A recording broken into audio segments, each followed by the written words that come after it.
Peraí.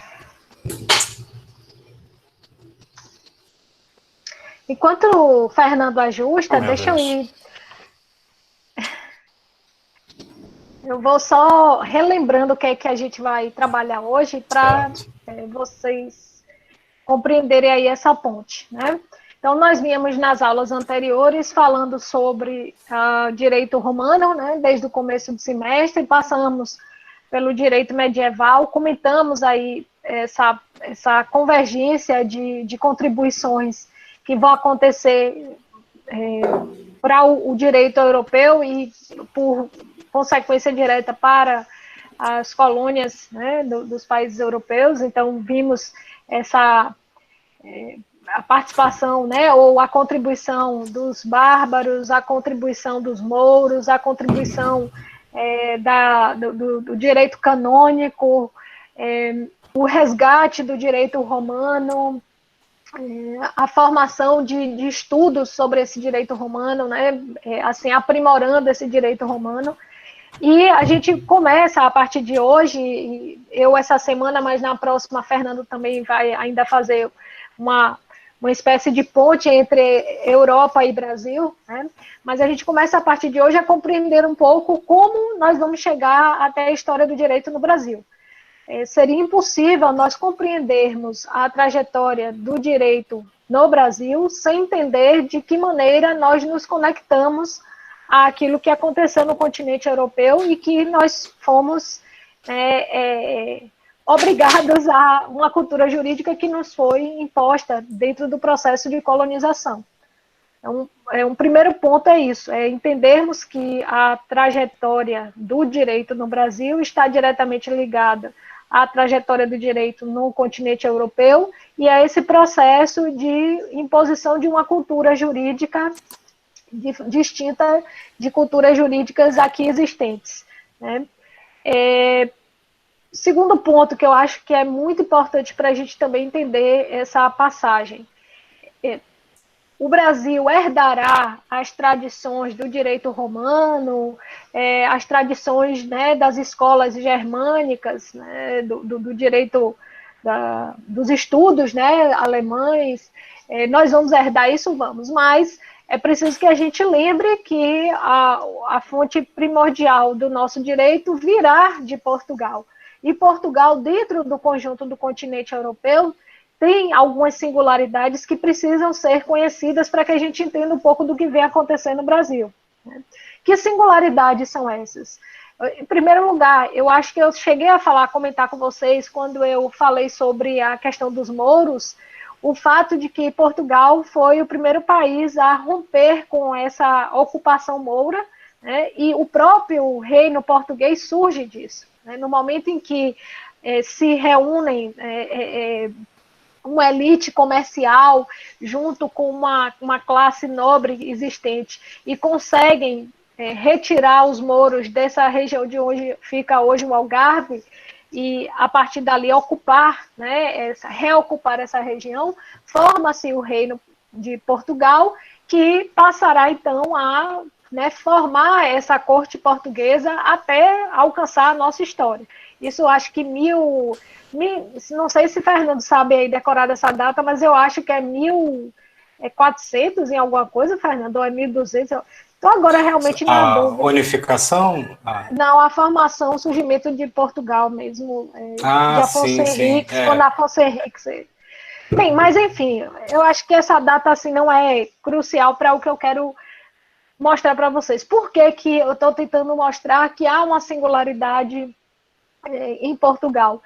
E isso até quem estuda muito bem, e assim, por onde eu melhor compreendi isso, foi por Raimundo Faoro. Não sei se vocês já ouviram falar da figura de Raimundo Faoro, escreveu uma obra, Os Donos do Poder, né, que é um clássico da sociologia brasileira, mas nesse livro ele dedica uns 3 capítulos a estudar as heranças portuguesas para a tradição social brasileira.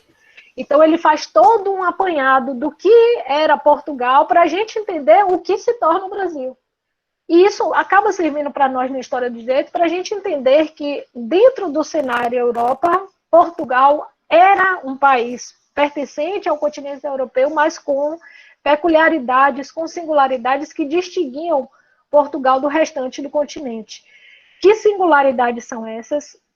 Na minha opinião, a principal delas é o fato de que Portugal ela é formado por uma relação direta entre uma elite, né, comercial e uma corte, uma nobreza que tinha na igreja uma relação muito próxima. Né?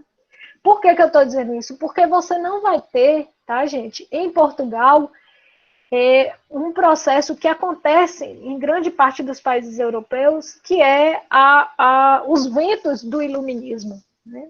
Aquelas transformações que são provocadas na França, né, na própria Itália, em outros países da Europa, né, que são decorrentes do renascentismo, do iluminismo. Isso não vai acontecer em Portugal. Portugal terá uma formação prematura para o restante da Europa, né? Uma formação prematura, mas dessa formação prematura, né, que é resultado dessa associação, como eu disse, entre uma classe de comerciantes, né, uma elite comercial e uma nobreza, né, se fechará um círculo e Portugal não se abre para esse processo das transformações de pensamento, né, principalmente, quando eu falo do iluminismo, eu estou falando principalmente das revoluções liberais, do pensamento da defesa das liberdades que veio com o iluminismo. Então, Portugal ele não acessa esse espaço. E isso vai se refletir na nossa trajetória histórica. Tá? Depois, um outro ponto também que é importante da gente entender. Né? Portugal, vocês já devem ter percebido até pelo mapa, né? É um país pequeno, né? Muito pequeno, mas que se torna um grande conquistador. Hoje é impressionante imaginar como que um país do tamanho de Portugal conquistou tantas terras, né, em lugares tão remotos. O Brasil é um desses lugares, mas Portugal fez conquistas em pontos remotos da Ásia, em pontos remotos do Canadá. Outro dia eu tinha uma aluna que estava morando numa localidade no Canadá que o nome era São João da Terra Nova. Eu digo, mas como? Ela me disse, não, aqui foi colônia portuguesa e depois Portugal, numa das negociações, devolveu, não me lembro se, acho que para a França, né?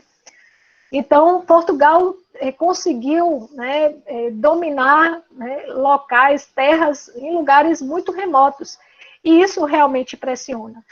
E uma das coisas que se observa isso foi possível por conta desse modelo que eu acabei de dizer a vocês. Existia um grupo de, né, vamos dizer assim, comerciantes, né, de pessoas, de negócios que tinham interesse nessa expansão ultramarina portuguesa e que investiu nisso. Foi o que possibilitou Portugal se tornar, né, um país com tanta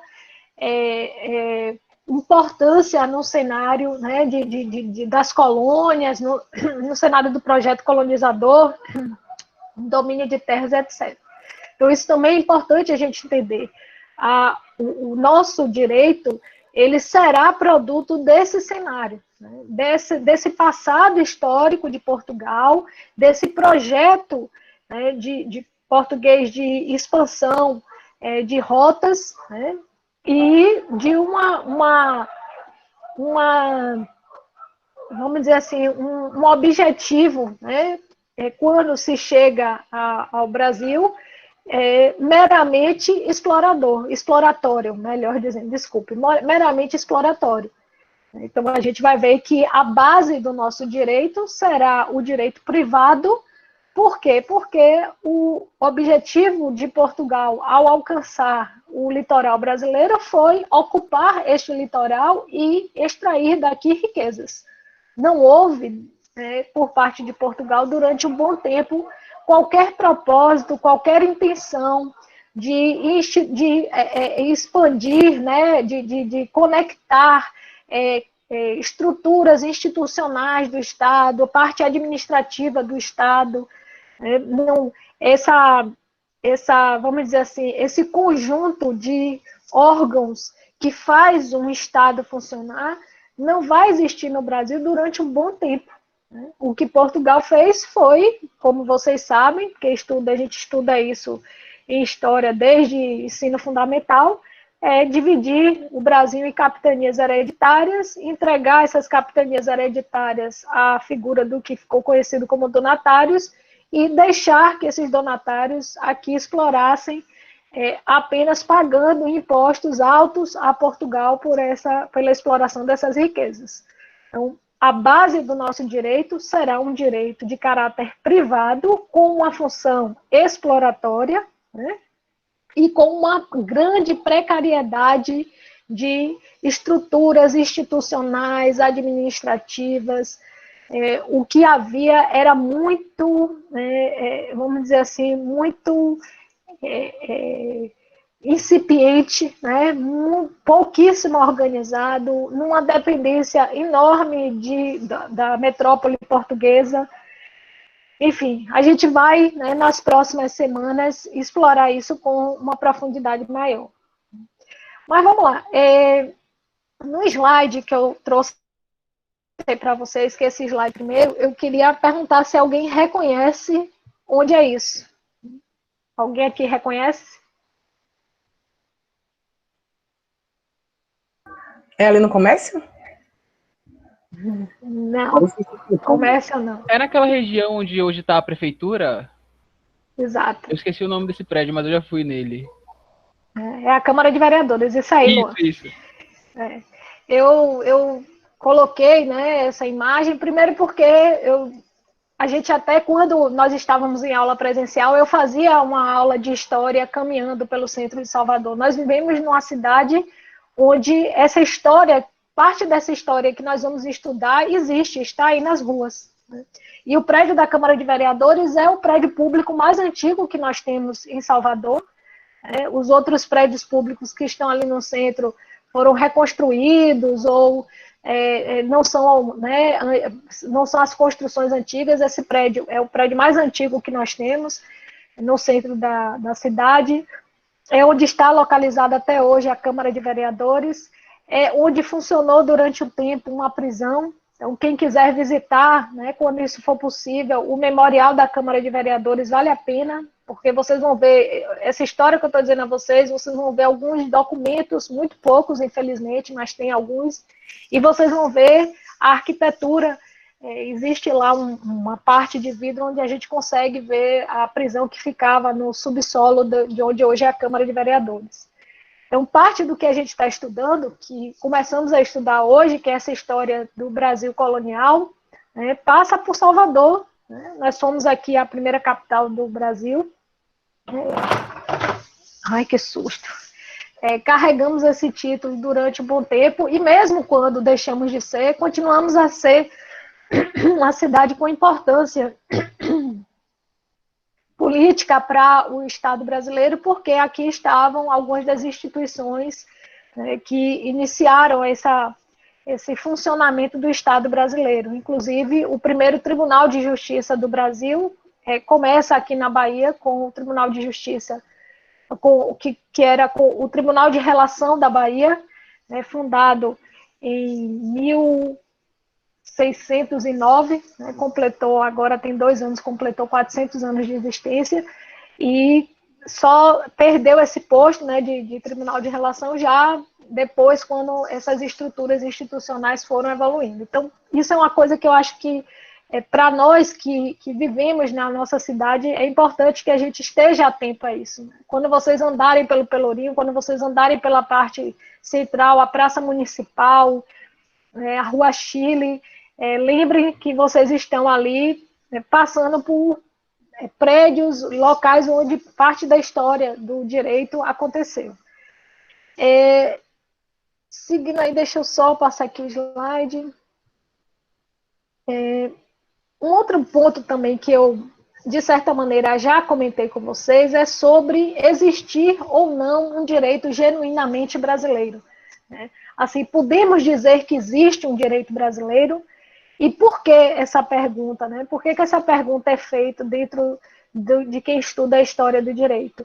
porque nós somos, eu já disse isso aqui, né, no começo da aula, nós somos produto de um processo de colonização que nos impôs uma cultura jurídica, e essa cultura jurídica foi assimilada ao longo dos séculos, derivando para o que hoje é o direito brasileiro. Mas há muito no nosso direito que vem do sentido de permanência desse modo de imposição de um direito, né, por parte de Portugal. Então, nós ainda temos marcas dessa permanência do modo como nós somos colonizados, né, e mesmo aquelas marcas que já foram, de certa maneira, superadas, impressiona o tempo que levou para serem superadas. Para que vocês tenham uma ideia, o Código Civil brasileiro, o primeiro Código Civil brasileiro é de 1916. Até 1916, portanto, até o início do século passado, nós ainda nos valíamos das ordenações portuguesas como fonte do nosso direito. O Brasil, a história de Brasil e Portugal se inicia em 1500. 1916, nós ainda estávamos utilizando uma fonte direta de Portugal como modo de solução de questões jurídicas brasileiras. Então, ainda há sentido de permanência na atualidade, mesmo aquelas que foram superadas, como eu disse, impressiona o tempo que levaram para ser superadas. Por isso, justamente, se pergunta se há um direito genuinamente brasileiro, se o que nós temos no direito brasileiro é resultado, né, de um arranjamento dessa contribuição portuguesa, né? Se nós já conseguimos, de alguma maneira, superar, né, transcender essa marca de colônia, né? Então, existe aí uma série de reflexões que podem ser feitas e que a gente, de alguma maneira, vai visitar aqui à medida que a gente for estudando a história do direito brasileiro. Tá? Não só nessa parte onde a gente estuda o direito colonial, mas mesmo à frente, né, quando a gente ainda avançar para estudar o período republicano, né, as inconstâncias jurídicas, né, as inconstâncias políticas do Brasil e compreender em que medida isso está conectado a essa dúvida. Né? Quer falar alguma coisa, Fernando? Impressão minha? Não, estou só acompanhando mesmo. Aqui eu estou de olho na transmissão aqui que eu estou fazendo pelo YouTube. Finalmente consegui acertar, mas eu acho que agora já está a maioria aqui mesmo. Ok, não, fiquei na dúvida se você queria. Então, isso é uma das questões, até tinha um texto que eu usava para discutir esse ponto, que é um texto, não é um texto de história do direito, né? É um texto de José Rodrigues sobre um livro Como Julgam as Cortes Brasileiras, mas tem um capítulo desse livro onde ele passa por esse ponto, né? Porque ele mostra assim, como o Poder Judiciário brasileiro é produto desse processo histórico, de um processo histórico onde nunca se formou um direito que seja verdadeiramente pensado a partir das bases brasileiras. O nosso direito ele vai sempre carregando essa tradição portuguesa, né? essa tradição não só portuguesa, mas a tradição do modo como se forma o processo colonial. Pois não, Beatriz? É José Rodrigues, com S, Rodrigues com Z. O sobrenome dele se repete, um com S e o outro com Z. Né? Então, o texto é interessante por isso, e o José Rodrigues, ele é sarcástico, né, Fernando? Então, ele vai usando músicas, trechos de músicas, principalmente músicas de Chico Buarque, para discutir o tema, mostrando justamente essa percepção de um direito que está sempre dependente de conceitos, de categorias jurídicas, que são consequência da colonização brasileira. Eu posso estar insistindo, tá, gente? Mas, assim, eu acho que é fundamental a gente entender, né, que a origem do nosso direito é de um direito privado. Nós não temos, o que eu quero deixar claro para vocês é isso, não há, na gênese desse direito brasileiro, né, há como é que eu posso dizer, um senso público. Ele nasce a partir de uma estrutura privada, que são as capitanias hereditárias, e carregará essa marca, mesmo quando aqui se formarem as primeiras estruturas públicas, os primeiros modelos de Estado, a gente vai sempre ver o reflexo disso no direito. E, por exemplo, mesmo quando você vai para o direito penal, isso é perceptível. Né? O fato de você ter um grande número de condutas típicas ligadas à proteção do patrimônio. Por que, que a gente tem tanto crime ligado à proteção do patrimônio? Por que, que grande parte das pessoas presas são por crimes contra o patrimônio? Isso é produto, né, de uma marca de proteção da propriedade, né, como algo que sempre teve uma condição central no direito. E realmente a gente começa, na minha opinião, a superar isso a partir da Constituição de 88. Ah, Cláudia, não é possível. Antes da Constituição de 88 não tinha superado. Não, você vai ter assim, né, vamos dizer assim, momentos, né, momentos onde você vê o direito abrir espaços para um sentimento, né, de proteção da coisa pública, uma coletivização do direito. Então, você vai ter isso na Constituição de 34, com a criação do capítulo de direitos sociais, você vai ter isso nos anos 40, 50, quando se começa a pensar a questão de direitos trabalhistas, de reforma agrária, mas são sempre espasmos. Né? Você nunca tem isso de maneira consolidada. A Constituição de 88 tem esse propósito de consolidar, né, uma leitura constitucionalizada do Estado, da propriedade, do contrato, da ordem econômica. Então, passa a filtrar mesmo as esferas do direito privado a partir do direito público. Por isso que, talvez, não sei se vocês estão estudando já constitucional, mas por isso, talvez, que o professor de vocês fale em constitucionalização dos direitos ou neoconstitucionalismo, né, como um reflexo do que acontece no Brasil nos últimos 30 anos. E a gente aí batalhando, né, para segurar o que resta. Seguindo adiante aí no slide. Em relação a esse período colonial, né, a gente pode falar de uma uniformidade jurídica, quer dizer assim, de haver uma continuidade jurídica? Não. Né? O que a gente tem, em verdade, nesse período entre 1500 e, eu diria, até a chegada da família real, 1808, é uma espécie de pluralismo jurídico. Você tem uma aplicação do direito português em território brasileiro, mas, né, junto com esse direito português, peraí, rapidinho que eu perdi vocês aqui, agora. Junto com esse direito brasileiro, você tem uma coexistência de outras fontes que acabam se tornando, não só são aceitas pela própria corte portuguesa, mas elas acabam se tornando necessárias, porque imaginem vocês, né, que se hoje ainda é difícil a gente imaginar na distância entre Brasil e Portugal uma administração, imagine nos anos 1500. Então, determinadas... eu vou falar tudo, tá, Beatriz? A gente vai estudar aos poucos, eu vou mencionando aqui. Era muito difícil a manutenção, né, a aplicação, uma prática jurídica cotidiana baseada nesse direito português. Então, acaba aí que outras fontes que eram aceitas, e eu vou falar aqui, mas já adiantando, fontes costumeiras, resoluções, né, vão alimentar o funcionamento desse direito, que a gente vive, na verdade, durante esses primeiros 300 anos de Brasil, né, é uma espécie de pluralismo jurídico por isso. Tá? Ainda assim, costuma-se dividir esse período em 3 momentos. Tá? De 1500 a 1750, que é quando você tem, né, o auge desse pluralismo, porque é onde realmente a precariedade das instituições do Estado, a quase inexistência de estruturas políticas que fizessem esse direito acontecer, a distância, a dificuldade,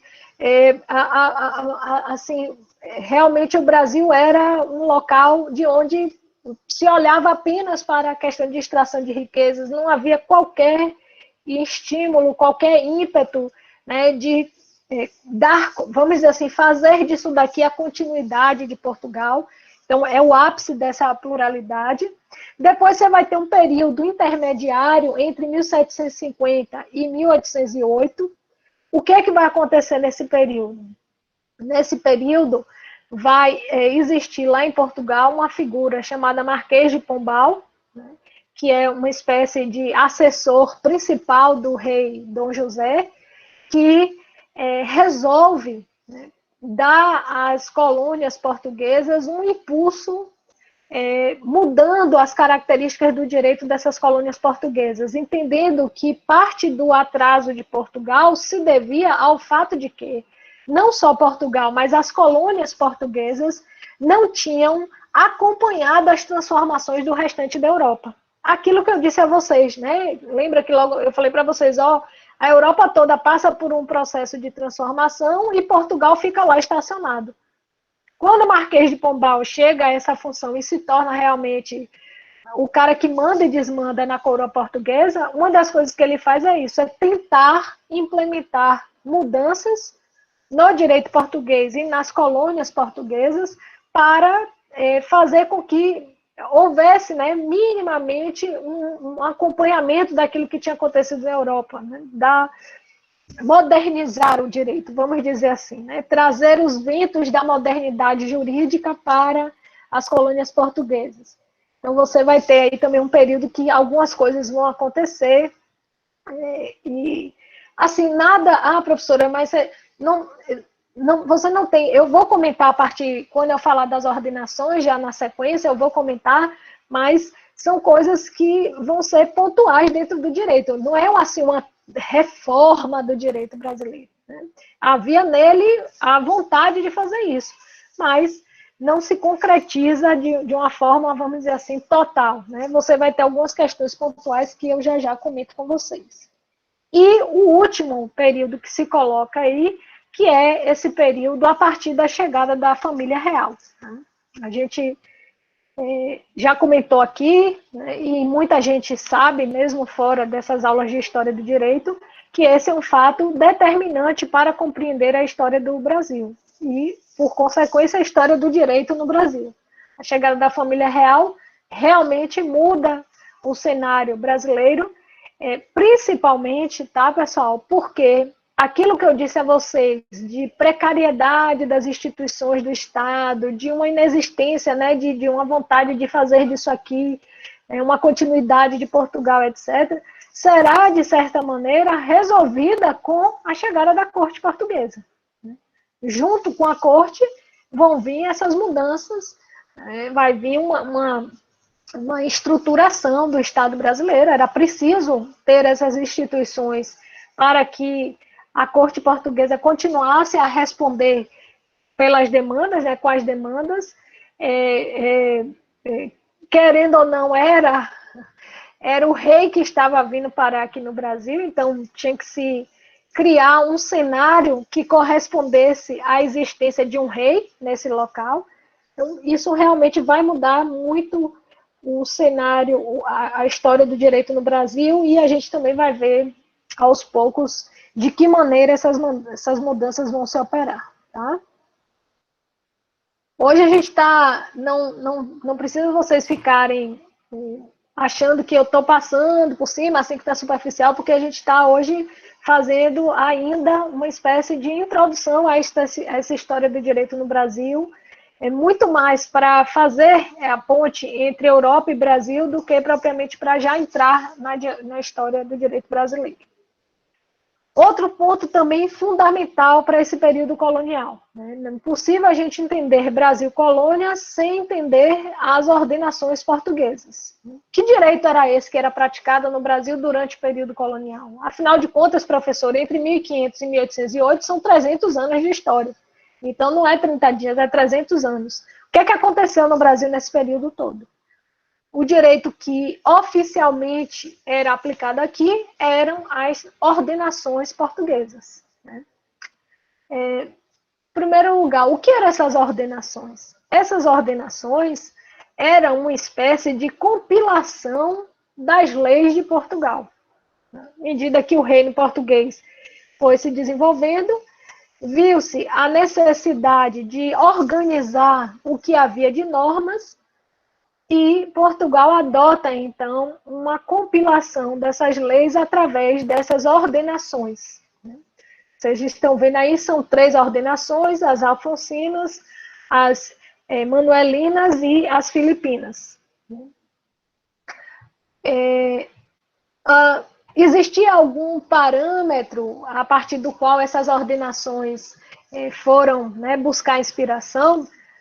O parâmetro era o Corpus Iuris Civilis. Não, a gente vai ver, eu vou assim comentar superficialmente, né, a estrutura dos livros, não é uma coisa que ninguém precisa aqui decorar, nem gravar, porque é um detalhe, mas a gente vai ver que existia uma estrutura de livros, como existia no Corpus Iuris Civilis, né, mas com diferença. Né? A extensão desse direito talvez não fosse, né, tão profunda quanto o que já se conhecia do Corpus Iuris Civilis. Mas a inspiração é no Corpus Iuris Civilis. Apenas Portugal faz isso dentro do que era a sua realidade e usando uma nomenclatura sua que é essa nomenclatura das ordenações. Né? Vocês estão vendo que as ordenações afonsinas, elas praticamente não alcançam a nossa história, porque elas vão até 1514, portanto, num momento ainda muito incipiente da formação política, social brasileira. Na verdade, os 15 primeiros anos do Brasil foram de expedições exploratórias, de demarcação do litoral brasileiro, né, elaboração dos mapas do litoral brasileiro, de pensar a maneira como se daria essas capitanias hereditárias. Então, coincide justamente com o momento em que essa ordenação afonsina sai de cena. A única coisa que eu acho que realmente é importante nós mencionarmos das ordenações afonsinas é essa questão da estrutura, porque essa estrutura ela vai se repetir nas outras ordenações. Que estrutura era essa? Eu vou falar aqui só para que vocês, né, tenham conhecimento. Então, era formada por 5 livros, né, eram 5 livros que formavam as ordenações, onde no livro 1 estava tratada as questões da coisa pública, administração pública, funcionários do Estado, né, administração da justiça. O livro 2 era todo dedicado à relação entre Estado e Igreja. Outro ponto que eu já coloquei aqui, volto a colocar, Portugal sempre teve uma relação muito próxima à Igreja Católica. E durante um bom tempo, a religião católica será a religião oficial do Estado. A ideia de um Estado laico só vai aparecer bem mais na frente, tá, gente? Então, o título 2 é todo dedicado à igreja, o que é templo, onde pode funcionar, o que é que pode, o que é que não podia, né? A sociedade podia e não podia fazer. O livro 3 e 4 dedicados a civil e processo civil. Então, os livros 3 e 4 dedicados ao direito civil e processual civil. E o 5 dedicado ao direito criminal. Então, se a gente pegar os 5 livros das ordenações, a gente vai ver que corresponde a direito administrativo, o segundo, religião, que é uma coisa que hoje está fora do direito, direito processual, civil, direito civil e direito penal e processual penal. É a estrutura que compõe essas ordenações e que vai ser replicada nas demais ordenações, tá? A segunda ordenação, que são as ordenações manuelinas, vão levar esse nome por conta do rei, do rei da Espanha, né, que na época ocupa, né, ou assume a gestão de Portugal e para poder deixar sua marca, coloca o seu nome na... Aliás, não, é nas Filipinas, viu, gente? Desculpe, as manuelinas ainda o rei português ainda. Nas Filipinas é que acontece, coincide com a reunião do Reino de Portugal e Espanha. Mas o Manuel, ele quer deixar a marca dele, coloca então o nome dele nas ordenações, e nessas ordenações a gente está vendo aí que elas vão de 1514 até 1603. Então já é um período onde alcança mais a história do direito no Brasil. Em que medida? Eu não vou ficar aqui entrando em detalhes das ordenações, porque a gente, né, tem ainda muita coisa para ver ao longo do semestre, mas eu acho assim, um ponto importante, por exemplo, é o fato de que é nessas ordenações manuelinas que está a previsão da chamada pena de degredo, que é uma das coisas que muita gente sabe ou reconhece dessa relação entre Brasil e Portugal. Durante muito tempo, o Estado português adotou como penalidade mandar as pessoas para o Brasil. Primeiro, era uma pena aplicada a cidadãos de outras colônias portuguesas, colônias africanas, ilhas, aquelas ilhas que hoje são Açores, Madeira, que na época eram colônias portuguesas. Então, as pessoas dessas colônias, como punição, vinham para o Brasil, e depois, como punição para o próprio português. Então, mesmo em Portugal, adotou-se como pena possível o degredo. Normalmente, no caso de reincidência, a pessoa fez uma vez, repetiu, a pena dela era o degredo. E isso vai ajudar a formar a sociedade brasileira. Uma parte de nossa sociedade é formada por essas pessoas que vão chegar ao Brasil para cumprir a pena de degredo. Tá? Um outro ponto importante desse período das ordenações manuelinas. Falei para vocês da figura do Marquês de Pombal. A chamada reforma pombalina acontece durante este período das ordenações manuelinas. A professora está confundindo, é Pombal, é Manuel, às vezes, né, Fernanda, a gente se situa. Então, o Marquês de Pombal se empenha em fazer essa reforma legislativa, e isso vai acontecer durante o período das ordenações manuelinas. De que maneira? Procurando racionalizar o direito. Oi, Fernando, pode falar. Não, você comentou do degredo, né? Agora eu estou aqui em Santa Catarina, na cidade de Nossa Senhora do Desterro, hoje nomeado em homenagem ao ditador Floriano. Mas a formação e a ocupação do Brasil tem essa marca, que é a marca do direito. E eu acho que Santa Catarina tem uma formação de açorianos, né? E aí as reformas pombalinas, né, elas, se eu não me engano, começam a partir de 1750, no reinado de Dom José. Tem que conferir esses detalhes, mas assim, de cabeça eu lembro que seria, eu acho que esse o período. Mas durante essas ordenações manuelinas, você vai ter uma lei, que é a Coleção de Leis Extravagantes de Duarte de Nunes e Leão, que já era uma tentativa de racionalização do direito, né? Que é, durante esse período ainda das ordenações manuelinas, uma tentativa de racionalizar o direito, e isso vai repercutir no direito brasileiro. Um outro ponto também desse período, desse movimento dentro das ordenações manuelinas, eu falei a questão do degredo, e tem uma outra questão que era a vedação, né, aos marinheiros de levarem riquezas do Brasil. Não, riquezas das colônias, mas no caso do Brasil, por quê? Porque era uma outra coisa que era muito comum, né? O sujeito vinha como oficial da Marinha Portuguesa, né, e saía daqui levando, né, aqueles produtos que eram super valorizados na Europa. E Portugal não admitia, né, nenhuma forma de extração de riqueza do Brasil que não fosse pagando alguma coisa ao governo português. Então, Portugal passa a punir, né, de forma severa aqueles que fossem identificados fazendo esse tipo de transporte, né, de riquezas, né, de açúcar, né, depois o ouro, aquilo que era valorizado, tá? Até aqui, exatamente, Ivônia.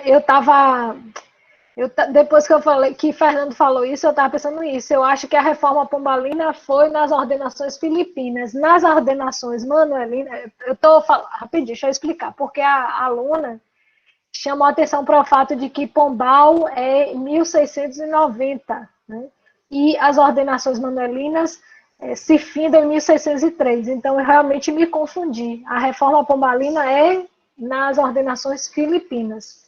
Nas ordenações manuelinas, há uma tentativa de racionalização do direito A através dessa coleção aí de Duarte Nunes e Leão, né, que já foi também uma organização, né, uma melhor estruturação do direito para dialogar com as colônias. Tá? À medida que o empreendimento colonial foi se consolidando, foi se tornando, né, uma realidade, era preciso que Portugal tivesse um direito voltado para isso.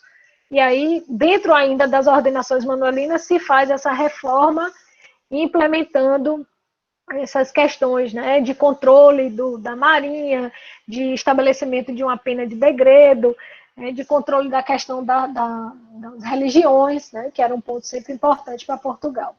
E, por fim, a gente chega às ordenações filipinas, que vão vigorar no Brasil, entre 1603 e 1916. Tá?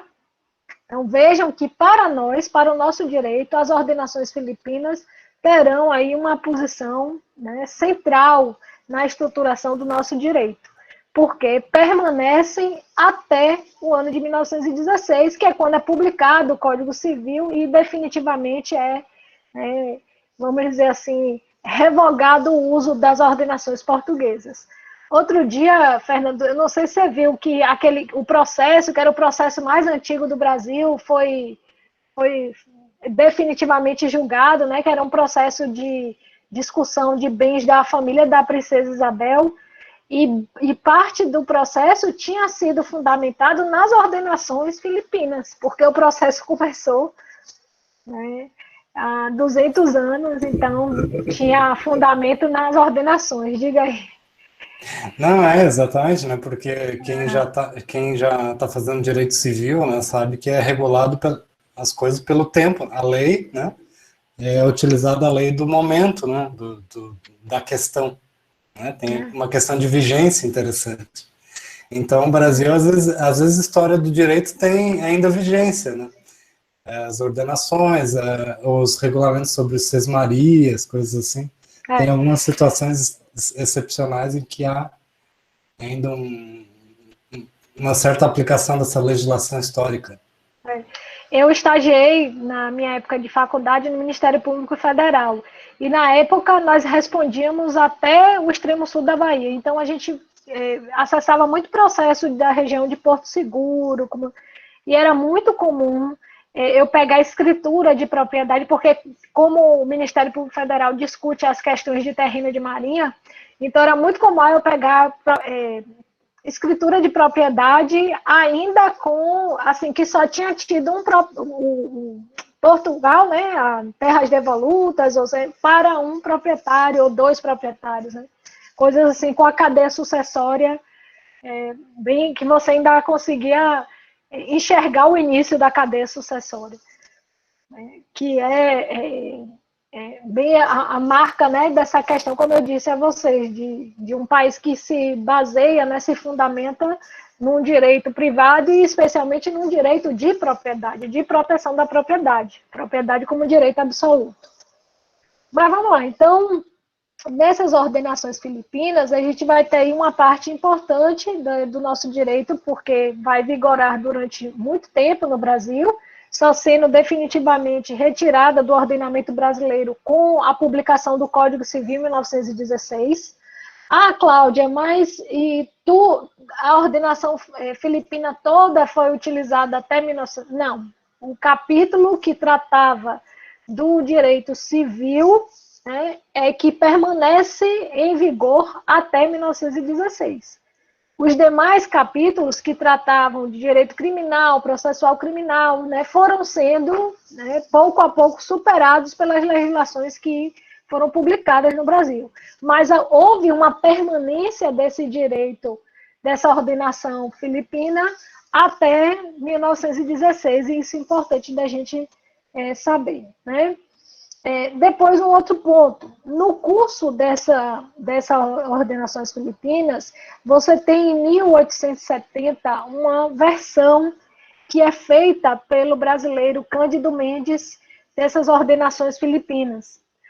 Por que que isso é importante? Porque essa versão feita por Cândido Mendes, que foi uma espécie de revisão, né, de atualização das ordenações feita por Cândido Mendes, foi um trabalho tão bem feito que foi reconhecido e é estudado, né, em Portugal, foi estudado na época e até hoje a versão de Cândido Mendes é utilizada como uma versão de referência dessas ordenações.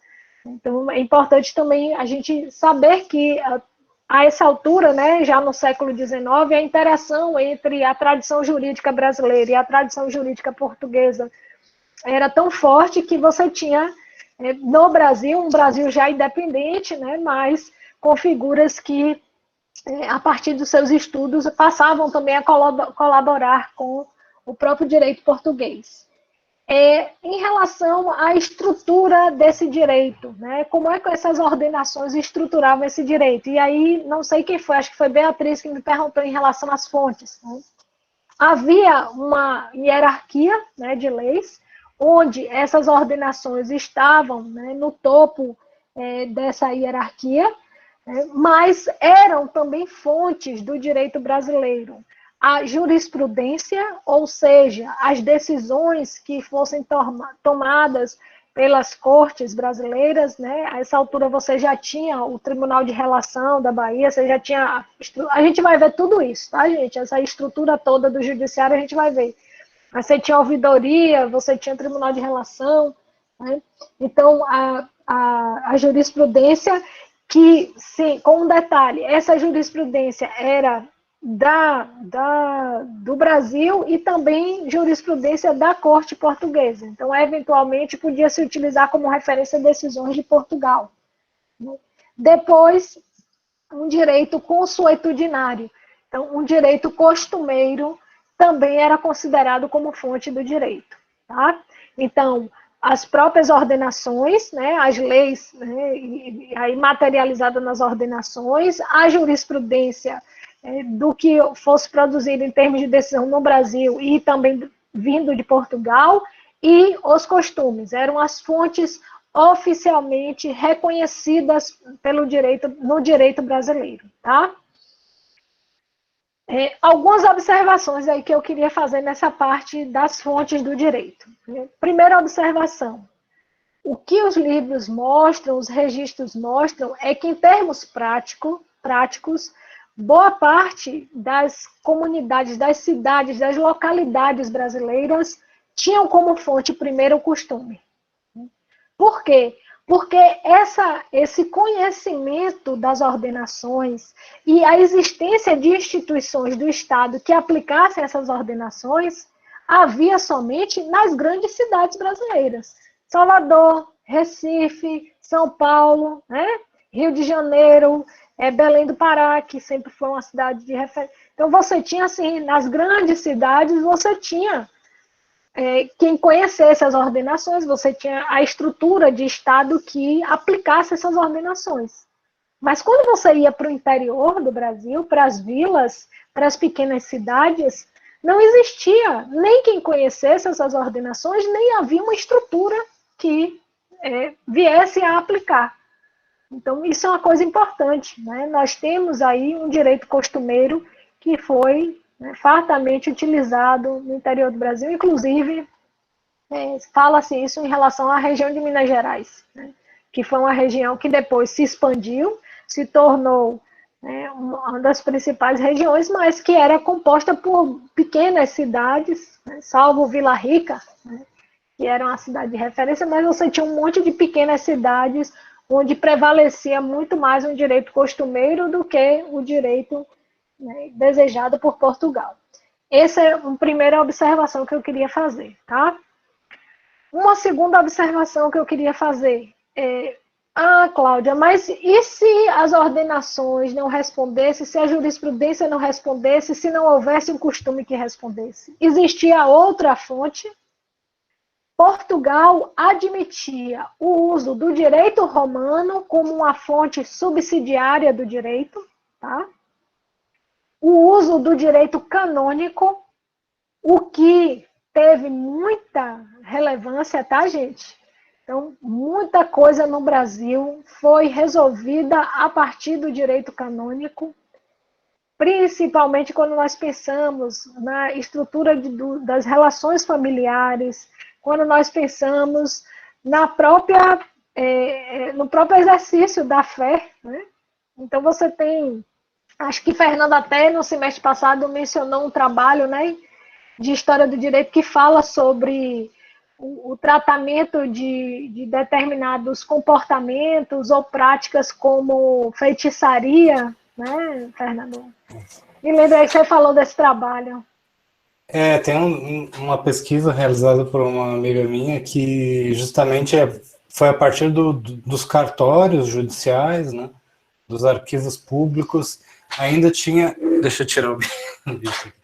Ainda tinha, né, registros de processo criminal secular, não era da Inquisição, mas era parecido, né, porque era sobre feitiçaria, que era um crime, né, nas ordenações. Isso, feitiçaria, eu estava tentando lembrar esse nome.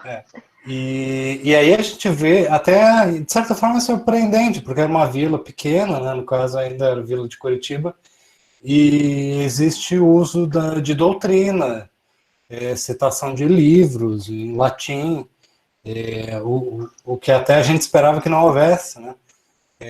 Então, assim, é bem interessante assim, essas fontes na prática para a gente ver, né, o que acontecia. Muita coisa também prescrevia, muita coisa era resolvido de forma não judicial, né, porque muitas vezes demorava, né, para chegar o juiz no lugar, porque não tinha juiz, né? Então, assim, tem várias coisas que a gente vê, assim, as ordenações dizendo uma coisa, mas na prática, como que aquilo ia se aplicar, a gente às vezes não sabe, às vezes se surpreende.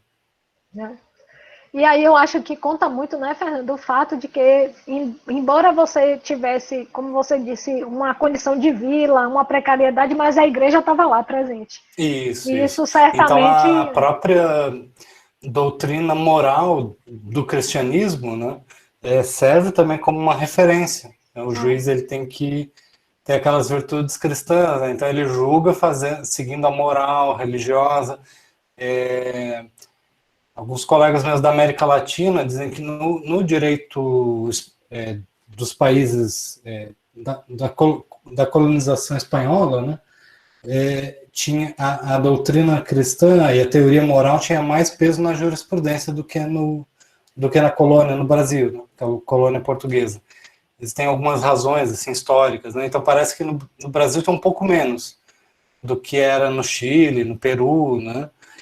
Mas ainda assim, até mesmo livros de moral tinham peso como doutrina, assim, como aqui a gente cita hoje um doutrinador, né?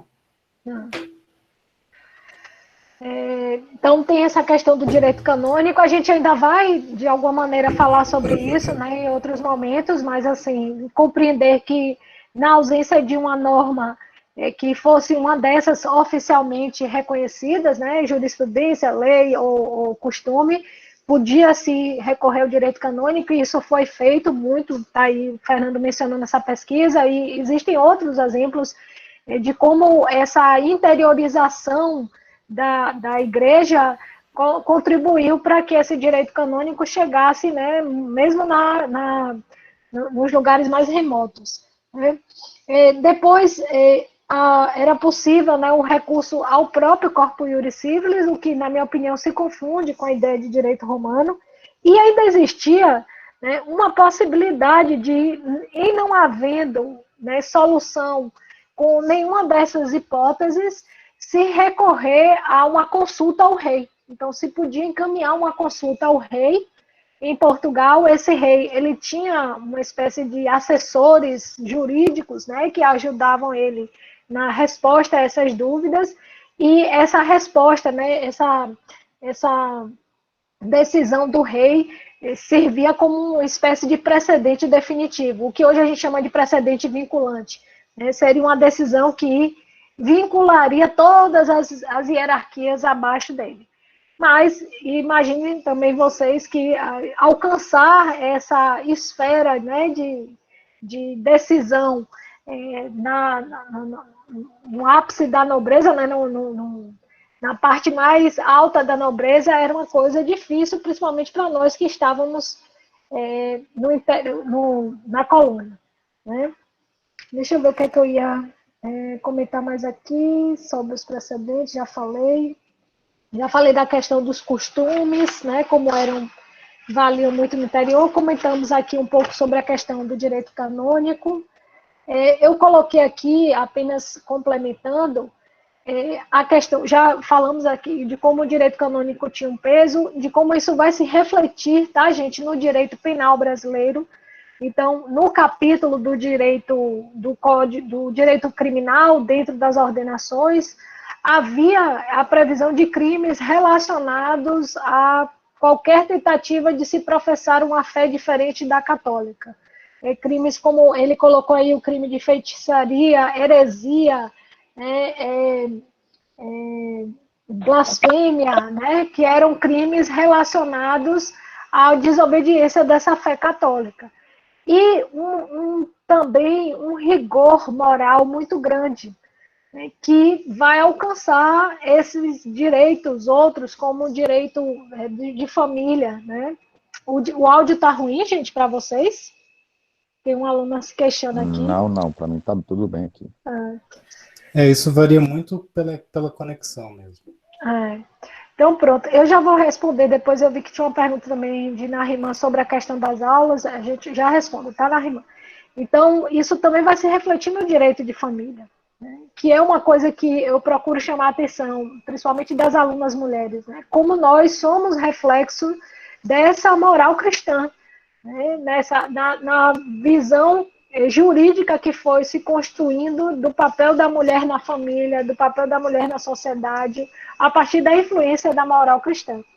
Então, ele fala, os autores falam nos textos, o crime de adultério, o crime de lesbianismo, né, eram crimes previstos, né, eu estou usando um termo que realmente está lá no código, tá, gente? Adultério, bigamia, bestialidade, lesbianismo, sodomia, pederastia, eram crimes relacionados a essa ideia de família. Então, tudo aquilo que divergisse da composição heteronormativa do ambiente familiar era punido, né? Inclusive como crime. Tá? E um último ponto, né? Existia um crime que era o crime de lesa à majestade, que era o crime mais grave que poderia existir. E para que vocês tenham ideia, esse crime poderia levar à punição de quem praticou o crime e das pessoas da família de quem praticou o crime. Então, abria-se mão da ideia da punição personalíssima, né, alcançando, inclusive, familiares de quem, né, tinha praticado ou supostamente praticado a conduta. Então, tem algumas histórias famosas sobre isso, né, a família Évora, que todas as pessoas da família foram mortas porque desafiaram o rei, e aqui no Brasil, em Minas Gerais, o episódio com Tiradentes também, né, da mesma maneira, ele perdeu a vida e as pessoas da família dele perderam os bens, sofreram pena de confisco dos bens, então alcançou familiares dele. Era uma forma de punir de maneira mais severa, porque se entendia que ali era um crime de lesa majestade. Isso depois, obviamente, vai ser superado, né, porque a pena depois caminha para ser personalíssima, quer dizer, não ultrapassa a figura de quem praticou, mas é importante a gente saber que você teve essa passagem no direito brasileiro. Até aqui tá ok. O que é que acontece, gente? Eu falaria agora da chegada da corte portuguesa e das contribuições disso para o direito brasileiro, mas eu estou achando que já são quase 8h30 da noite. Né? Já está no nosso horário. Exatamente. Eu até ia comentar dessa questão do crime de lesa majestade, que pode comentar. Hoje tem ministro da Justiça, né, abrindo investigação para defender a honra do presidente. Então, essa defesa da honra do chefe do Estado é algo que tem uma conexão assim, com essa tradição, que hoje está na Lei de Segurança Nacional, né, a ideia de que esses crimes que antes eram de lesa majestade, com o tempo eles se modernizam e eles viram crimes de lesa nação, né, de lesa Estado. É o que eu disse do sentido de permanência, né, do direito. Vai mudando de nome, mudando às vezes as nomenclaturas, mas ali há um sentido de permanência com algo que aparentemente teria sido superado. Quando a gente vai refletir, a gente vê que não desaparece totalmente do direito. Teve uma aluna que perguntou, porque eu acho que no Moodle está a aula 6 como 2 descrições. Talvez tenha sido um erro de numeração, tá, gente? Eu vou reorganizar ali o Moodle. Eu tinha comentado antes do início da aula que a gente vai seguir em paralelo. Eu vou continuar falando de tópicos de história do direito geral e também história do direito brasileiro. Aí a gente vai alternando. Exatamente. E o texto para essa aula, se Fernando não colocou, a gente providencia colocar, que é um texto sobre história do direito colonial. Eu acho que eu tenho até aqui no meu computador, já para colocar. Viu? É a Justiça no Brasil Colônia, porque se for, ele tá só que na aula 7, Justiça no Brasil Colônia, de Maria Cristina da Silva. Então é isso. Mas é porque, Narimã, essa aula de hoje, como eu falei, é uma aula muito mais de ponte entre Europa e Brasil, para que a gente comece a realmente aprofundar. Então, esse texto, Justiça no Brasil Colônia, vocês vão ver que as próximas aulas a gente vai justamente tratar sobre ele. Entendeu? Então, ele atende a aula de hoje, porque ele vai fazer esse apanhado e vai depois derivar para a parte específica que nós vamos estudar os órgãos do judiciário brasileiro, como é que funcionava a administração pública, tá? Deixa eu só ver aqui. Deixa eu só ver aqui o que a aluna colocou, professor, alguma coisa, e eu não vi o restante. Não, quem tem aula no mesmo horário, gente, fique tranquila, não precisa nem avisar. Professora, você pode falar. Na verdade, Ana Beatriz, o que é que há um sentido de permanência como todo desse direito colonial. O que a gente está tentando mostrar você não vai encontrar ipsilíteres aquilo que esteve nas ordenações no direito brasileiro, porque até a redação legislativa ela foi se transformando ao longo do tempo. Mas o que a gente consegue identificar são essas permanências. Então, por que a gente tem uma quantidade tão grande de crimes contra o patrimônio? Porque a propriedade sempre teve uma posição central no direito brasileiro, não só porque ela foi tratada como direito absoluto, mas porque havia realmente uma estrutura de proteção, uma estrutura jurídica voltada à proteção da propriedade, se refletindo no direito penal. Você tem manifestações, como o Fernando falou, de coisas que você não tem mais o crime de lesa majestade, mas você vai carregando essa ideia de que o sujeito que está à frente do país tem que ter uma proteção jurídica, não podendo ser em nenhum momento desafiado, desagastado. Outra coisa que agora já saiu do direito, mas até outro dia você tinha eu não me lembro se era um excludente ou era um atenuante de defesa legítima defesa da honra. Era uma excludente, né? Uma possibilidade de a pessoa se furtar da punição se entendesse que o crime tinha sido praticado para defender a honra, né? No caso do homem traído, por exemplo, né? Que geralmente era um homem, né? Dificilmente eu não conheço uma história de mulher que porque o homem traiu, tem... Diga aí, Fernando. Não, eu ia comentar que o crime de adultério ele foi revogado formalmente em 2005. Estava no nosso código penal, eu acho. Então, assim, outro dia. Ele já não vinha sendo aplicado, né? Lógico, Mas o fato Sim, da estrutura familiar ser um objeto criminal, né? É algo que... Mulher honesta também, o uso da expressão mulher honesta foi uma reforma de 2007 a 2009, né? Agora, quando se reformou o capítulo de crimes contra a dignidade sexual, que se retirou o uso dessa expressão mulher honesta. O Brasil ele tem uma exceção interessante, mas aí a gente tem que lembrar que nem tudo que é a prática é o que está na lei e vice-versa, né?